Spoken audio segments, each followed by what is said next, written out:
everyone, I'm Simone Shevchuk, and I'm obviously not a therapist, and I don't quite have it all figured out, but I hope that my story and what I'm going to say today can help you in your own mental health journey. I want to start off by saying that your feelings are valid and that I am so proud of all of you, because these principles will guide us through this discussion. Our emotions are so complicated, especially as teenagers. A Harvard study showed that teens have the biggest struggle in differentiating and identifying emotions, a trait often found in those who struggle with depression, anxiety disorders, and other mental health disorders. One of the first steps in looking at our emotional stability as teens and as people is invalidation. This just means knowing what we're feeling is okay to feel and that we shouldn't feel guilty or ashamed for it. I want to tell you a story. A few years ago, my mom was diagnosed with breast cancer. And at the time, I struggled a lot for obvious reasons. Now, I know the topic for speaking today is climbing mountains. So I could talk about how looking after her, looking after myself, and being a caretaker made me become way more independent, and I climbed that mountain. But I think we would all get bored. Instead, from that experience, I learned how to validate my emotions, because I found that there was this expectation and internal pressure to constantly be sad. The portrayal in movies, social media, and society is that you go almost into a state of mourning, and that you always have to be sad, and if you're not, then there's something wrong with you. So whenever I would have these happy moments, I would feel so guilty, like I didn't deserve to be feeling this way, and I was a horrible person for it. However, I learned it was okay to not constantly focus on all the bad in my life, but it was also okay to have days where it would be a struggle, because our emotions aren't based on a singular experience, but a collection. During this time, these emotions of guilt and shame consumed me. I would withdraw myself from different opportunities like student government positions, and I found myself lashing out on the people closest to me more often.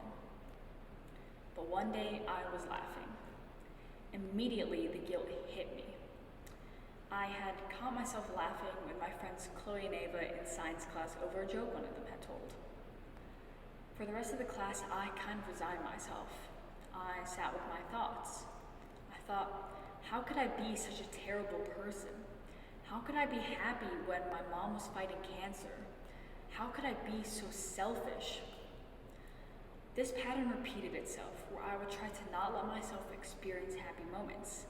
And this was the year when I felt most isolated. I didn't reach out to my friends as much, I hung out with them less, and I even found myself questioning many of my friendships. So, ironically, in the end, I wound up doing many of the very things I felt guilty of not doing. Now, what do we learn from this? Firstly, your emotions are valid. My story had bad days, but the happy days I had were still valid. You should never feel guilty or ashamed for them, because it is always okay to feel what you feel. That guilt and shame can even lead to more emotional instability as seen. Finally, we learn what a huge role emotions play in our lives, as during these times we can see my emotions held me back from many opportunities. This is because our emotions influence every single aspect of our lives, even if we don't really think about it. We may have the train of thought then that all our actions based off of our emotions are valid. However, this is not always true. It's important to remember that the emotion is valid, but the reaction or the action taken because of that emotion is not always valid. This may seem a bit confusing, so let's break it down. Let's say you're lashing out on a family member, maybe yelling at them because you're stressed, a situation I'm sure we're all familiar with. The emotion of being stressed is perfectly okay, but lashing out on a family member is not the right thing to do. Another issue a lot of us teens face is with differentiating and identifying emotions. I want you to think about a time when you just felt so confused about having all these different emotions going on, but not even knowing what they are. And then not knowing only makes it more overwhelming. It's considerably easier to validate our emotions when we know what they are. I know, who would have thought? And that's where differentiating and identifying them comes in.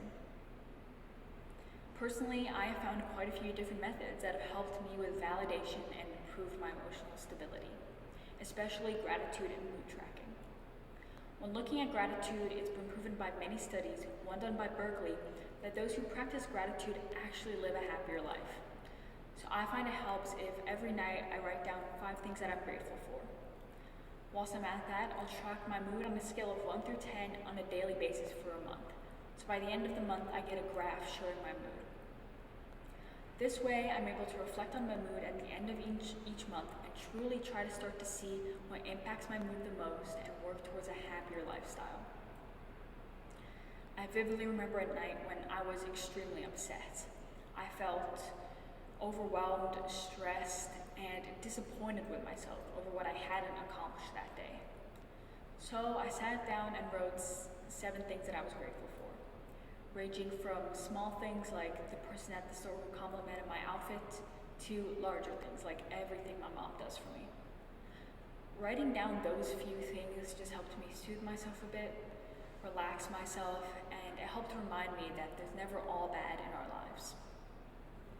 When leaving from this talk, right before you fall asleep, I just want you to think about the emotion you're feeling right then and the emotion you felt for the majority of the day. This way you'll be able to begin developing skills that will aid in you managing your mental health. By taking a moment at the end of the day to reflect on your emotions, you'll begin to develop the ability to identify your emotions more clearly, which will in turn help with validation and feelings of being stressed and overwhelmed. I can't say that this will work for you, but I can say that this skill of validating and identifying your emotions will help in all aspects of your life and allow you to reach a greater degree of emotional stability. I can also tell you that whatever you're going through right now, whatever emotions you're feeling right now, are valid, and you shouldn't feel guilty or ashamed for them because you can't help feel that way. I know I always hear people say something along the lines of, there are kids dying in Africa, as if this will eliminate your pain, falsify it, and belittle it. That doesn't matter. You can't help feel the way you feel, and pain is pain no matter what. So your feelings are valid, and it is okay to feel that way. Finally, I just want to end off by saying that I am so proud of all of you, each and every one of you. No matter what you did today, I am so proud of you for that.